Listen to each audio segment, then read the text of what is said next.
വെള്ളിയാഴ്ച രാത്രിയാണ് തൃശൂർ നെല്ലിച്ചോടിനെ നടുക്കിയ സംഭവം. ജിമ്മിൽ നിന്ന് പരിശീലനം കഴിഞ്ഞിറങ്ങിയ യുവാവിനെയാണ് മറ്റൊരാൾ ചുറ്റിക കൊണ്ട് പലതവണ തലയ്ക്കടിച്ചത്. കേസിൽ പോട്ട പനമ്പള്ളി നഗർ പടിഞ്ഞാറക്കാടൻ വീട്ടിൽ സിറിൾ എന്ന 36-കാരനാണ് അറസ്റ്റിലായത്. മർത്താക്കര പുഴമ്പള്ളം സ്വദേശി ഡീനസ് ഡേവിസ് എന്ന 37-കാരനാണ് അക്രമത്തിൽ ഗുരുതരമായി പരിക്കേറ്റത്. ഇയാൾ തൃശൂരിലെ സ്വകാര്യ ആശുപത്രിയിൽ ചികിത്സയിലാണ്. ജിംനേഷ്യത്തിൽ നിന്ന് പുറത്തുവരികയായിരുന്നു ഡീനസ് വരുന്നത് കാത്ത് ഹെൽമെറ്റ് ധരിച്ച് 2 മണിക്കൂർ മുന്നേ എത്തി നിന്ന സിറിൾ ഇയാളെത്തിയപ്പോൾ പിന്നിൽ നിന്ന് ചുറ്റിക കൊണ്ട് തലയ്ക്ക് പിന്നിൽ അടിക്കുകയായിരുന്നു. ബോധരഹിതനായി താഴെ വീണ ഡീനസിൻ്റെ തലയിൽ വീണ്ടും 2 പ്രാവശ്യം കൂടി പ്രതി അടിച്ചു. തുടർന്ന് ഡീനസ് മരിച്ചുവെന്ന് കരുതി തൊട്ടടുത്തുണ്ടായിരുന്ന സൈക്കിൾ എടുത്തുകൊണ്ട് രക്ഷപ്പെടുകയായിരുന്നു. കുറേ ദൂരം സൈക്കിളിൽ പോയ ശേഷം ഇത് ഉപേക്ഷിച്ചു. ഇവിടെ നിന്ന് സ്വന്തം ബൈക്കിലാണ് പിന്നീട് സിറിൾ രക്ഷപ്പെട്ടത്.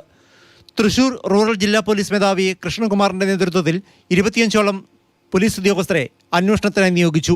മരത്താക്കര, പുതുക്കാട്, കൊടകര, ചാലക്കുടി, ഒല്ലൂർ മേഖലകളിൽ ഇവർ സഞ്ചരിച്ച് നടത്തിയ രഹസ്യാന്വേഷണത്തിലാണ് അജ്ഞാതനെക്കുറിച്ചുള്ള വിവരം ലഭിച്ചത്. അജ്ഞാതൻ ഡീനസിനെ ഏറെ നേരം പിന്തുടർന്നിരുന്നതായി ഇവർക്ക് വിവരം ലഭിച്ചു.